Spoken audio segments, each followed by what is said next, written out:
"Are the restraints necessary?" Wyatt asked, not bothering to hide the fear lacing his words. Tight, flexible restraints were latched to his ankles, wrists, thighs, shins, upper arms, forearms, and waist, keeping him bound to a horizontal operating table, unable to move except for his head, fingers, and toes.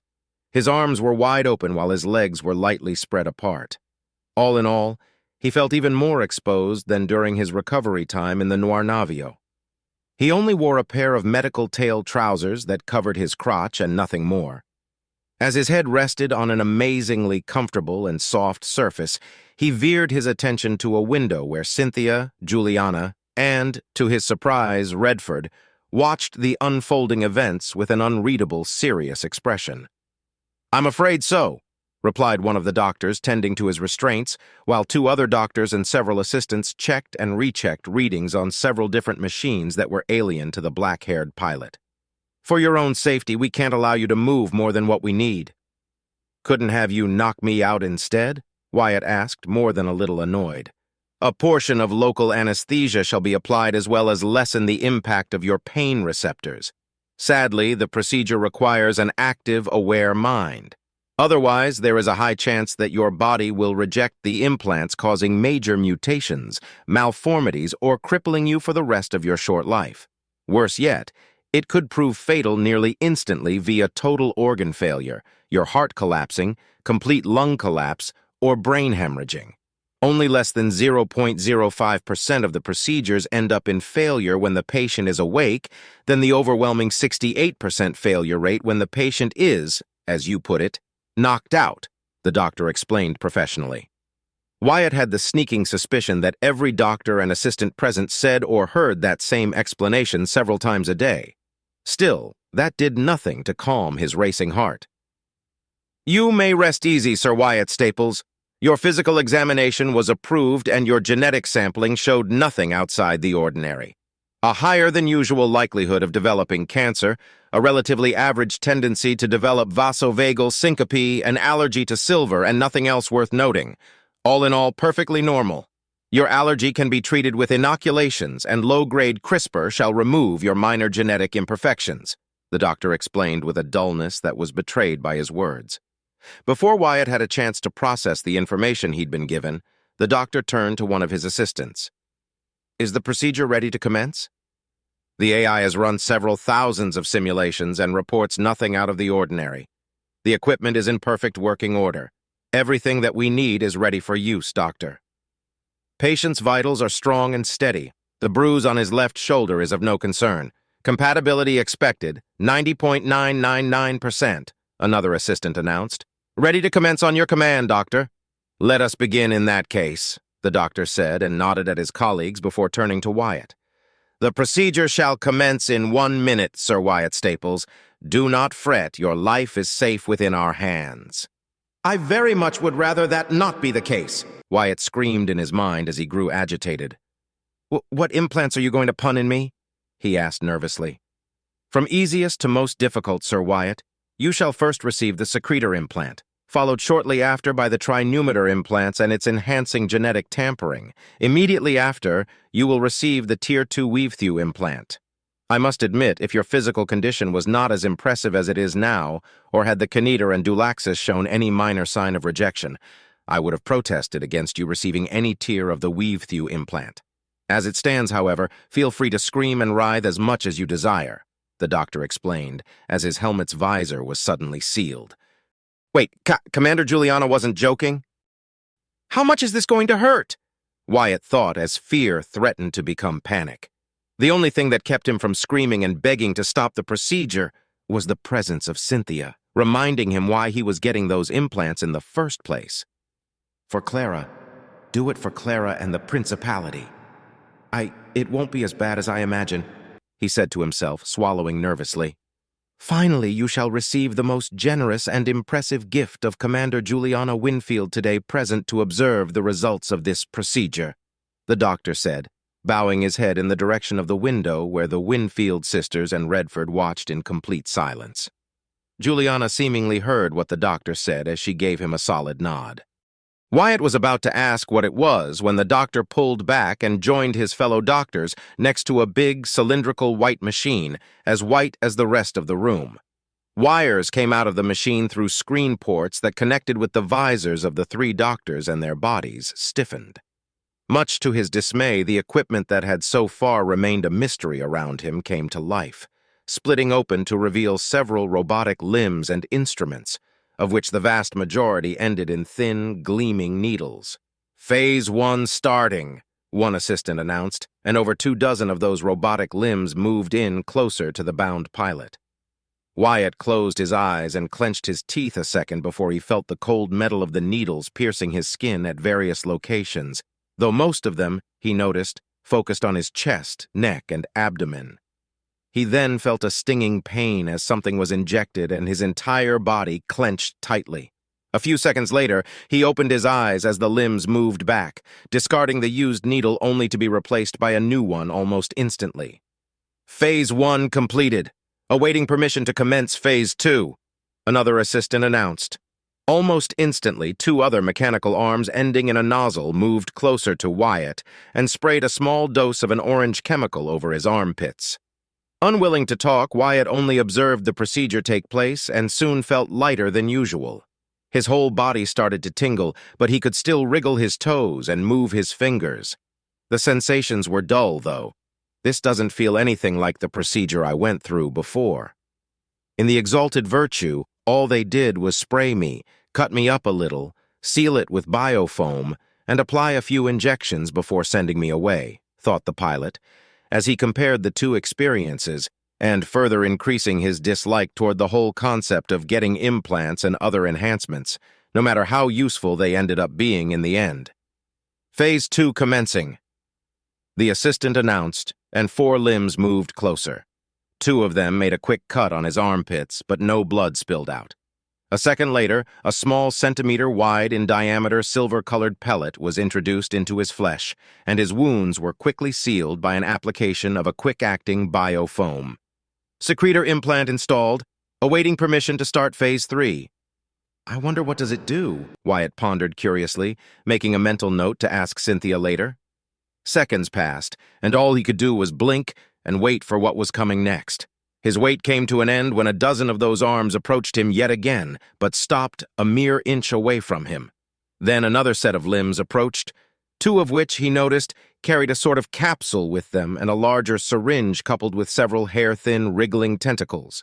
"Phase 3 commencing, first trinumeter phase underway," the assistant announced. A second later, Wyatt watched as 2 of the arms equipped with a scalpel approached his chest. He clenched his teeth as a stinging pain erupted in his mind. With quick, precise motions, a wide section across his left pectoral was cut open and pried open by 2 additional arms. The pain was intense, but nowhere near as terrible as he thought watching his skin and flesh being cut open and split apart. He groaned in pain, and his face contorted in response to one of the capsule-holding limbs approaching as the scalpels cut more until he was able to see his ribcage. Panic threatened to set in as vivid images from his past re-entered his mind. The mechanical limbs morphed before his very eyes, turning from metal and wires to the fleshy tentacles of the Drazen, eager to turn his body into their precious feed. His breathing was ragged, his teeth clenched as hard as he could manage, and he tried to move, but his bindings kept him in place while the sedatives sapped much of his strength away. The capsule-holding limbs suddenly moved forth, inserting the syringe between his exposed ribs, followed by the small, coiling tentacles. "Gah!" Wyatt gasped, mouth hanging open as he felt something grip his heart. It was an odd, terrifying sensation that chilled him to the bone. Then again, no one can truly be prepared to have something move around their chest and shove their beating heart out of the way. Moments later, he felt something wet but solid make contact with his heart, something fleshy, something warm.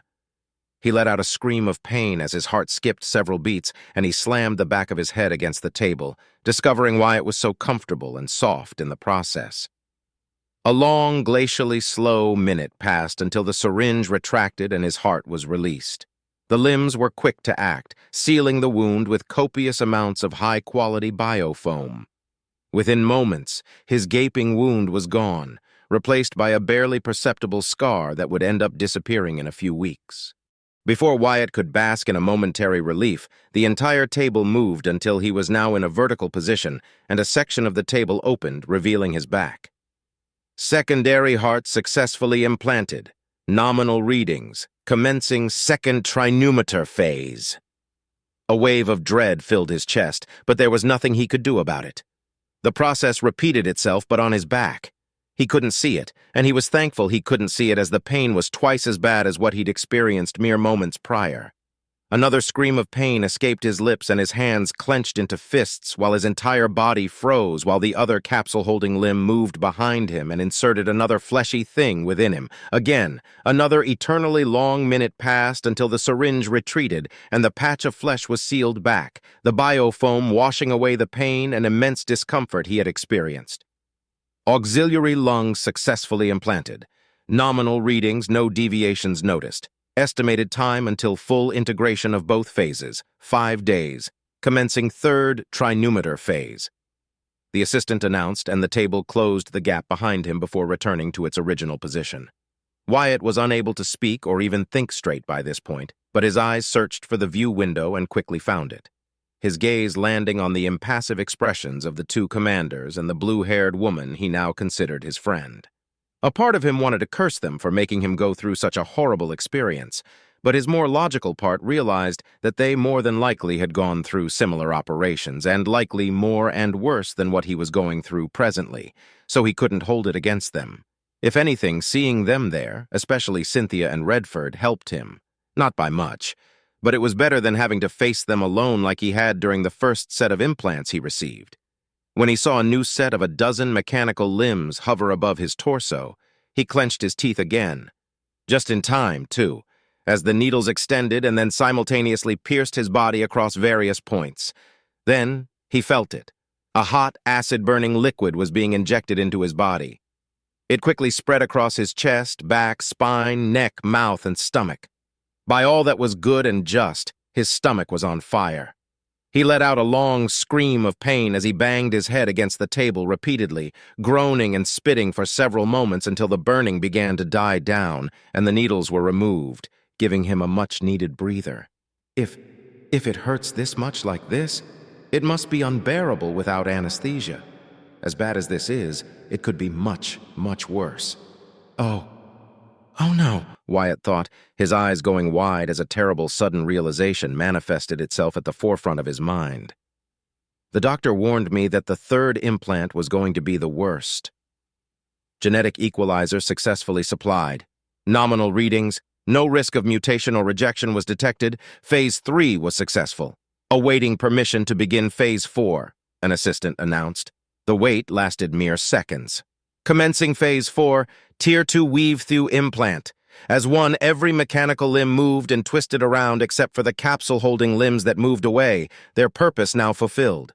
Worse, the needles were gone, replaced by dozens of tiny, thin, coiling mechanical tentacles. Over 30 of those mechanical limbs stood over across his entire body, with 2 of them set against each side of his neck, and the rest a mere breath away from brushing against his skin. Wyatt was breathing hard and fast, his eyes moving frantically from one of those accursed metallic limbs to another as they remained still, as if taunting him. The silent, glaring standoff lasted for mere seconds until the limbs broke the uneasy truce and all but jammed the small, hair-thin tentacles against his body.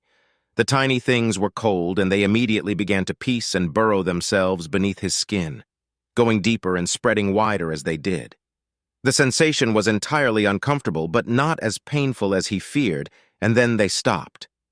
A cold but almost pleasant sensation replaced the discomfort, confusing the black-haired pilot. That wasn't so bad, he muttered to himself, relieved. Either an assistant heard him at that moment, or the universe truly hated him for some reason and loved seeing him suffer. Weaving! Initiated! An assistant announced loudly and firmly. Pain. Otherworldly, searing, ungodly pain erupted all across his body. Wyatt's mouth went wide, nearly unhinging his jaw as a cry of pure white noise left his throat, unable to scream as his eyes filled with tears. His entire body tensed, but it did him no good. He could feel something slithering and squirming and moving beneath his flesh, piercing his muscles, tearing and reforming his tendons, and latching to his joints. Thousands of tiny stabs happened for every second that passed, slowly spreading across his whole body from his scalp all the way down to the tip of his toes.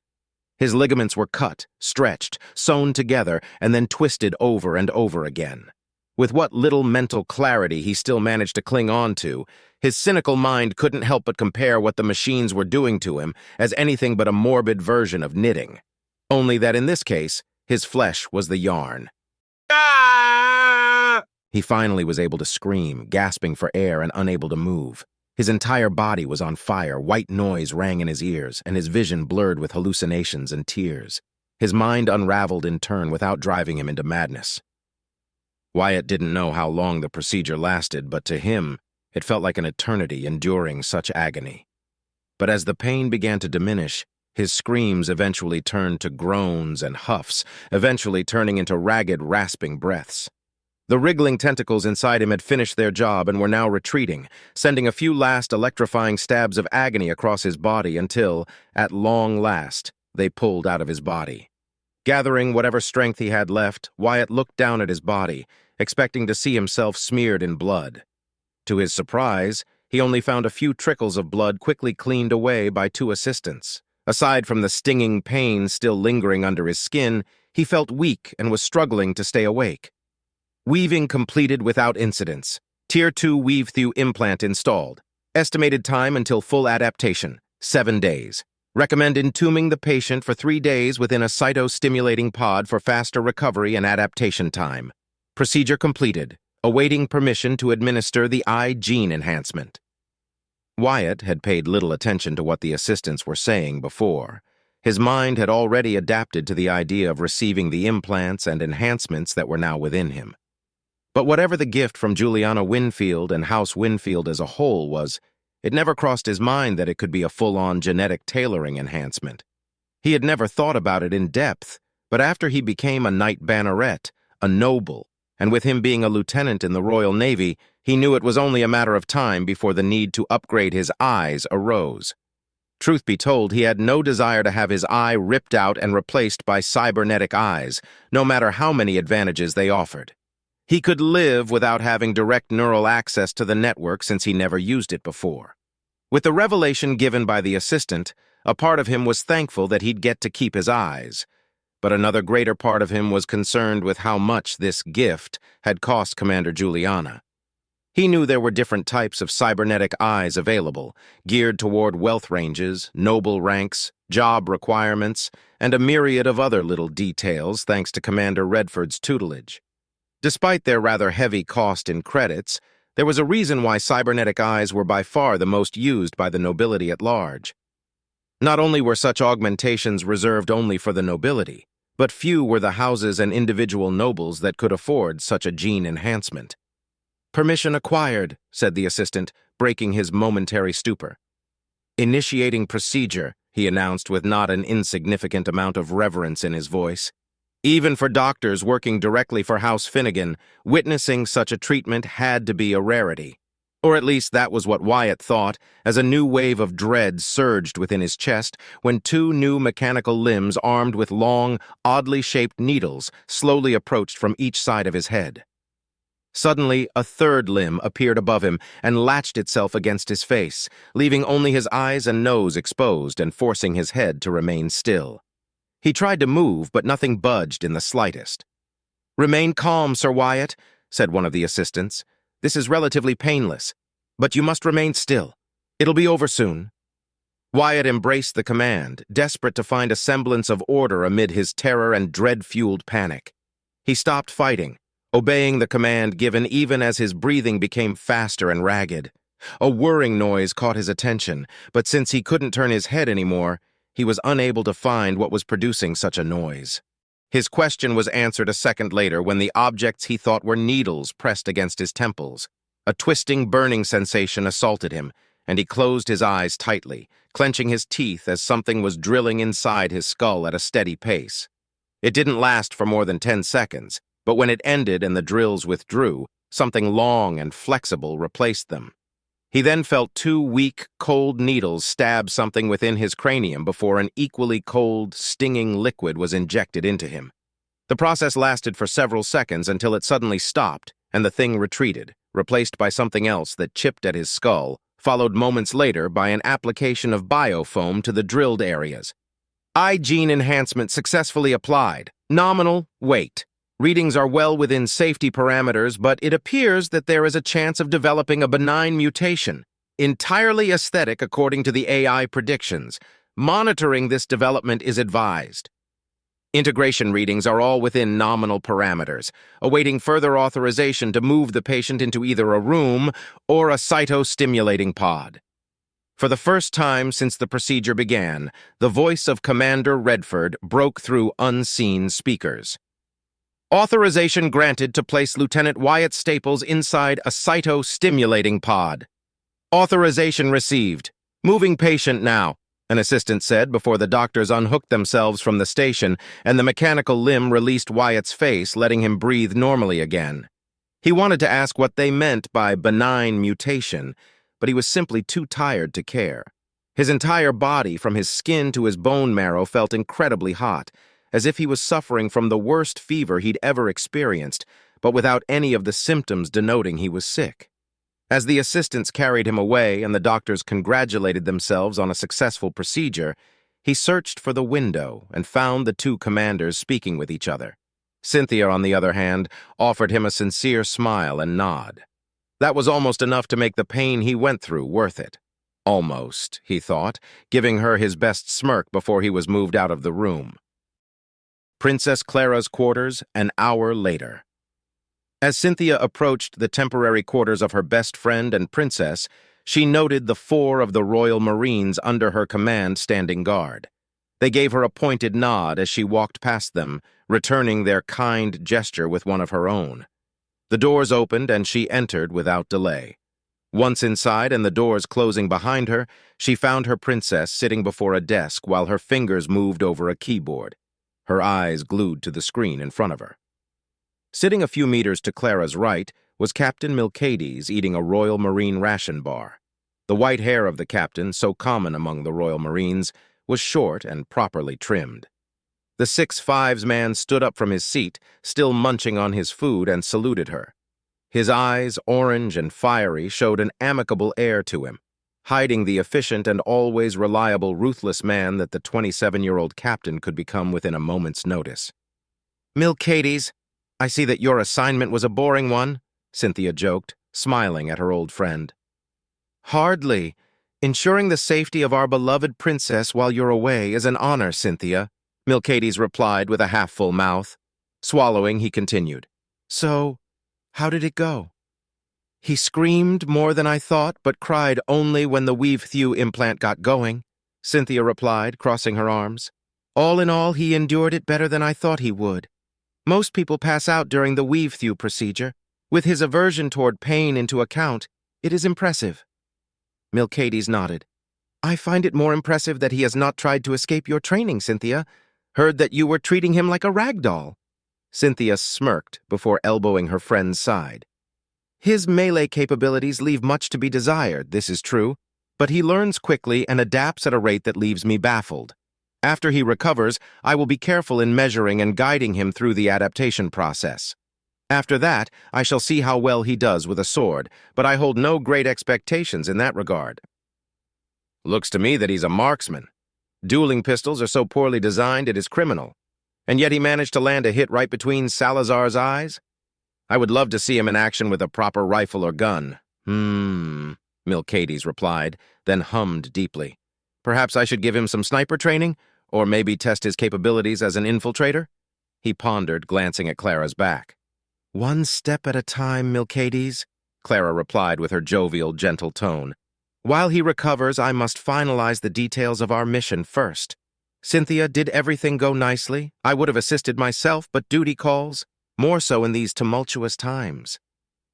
"There were no issues with the procedures or the implants except for the eye gene enhancement," Cynthia replied, frowning slightly.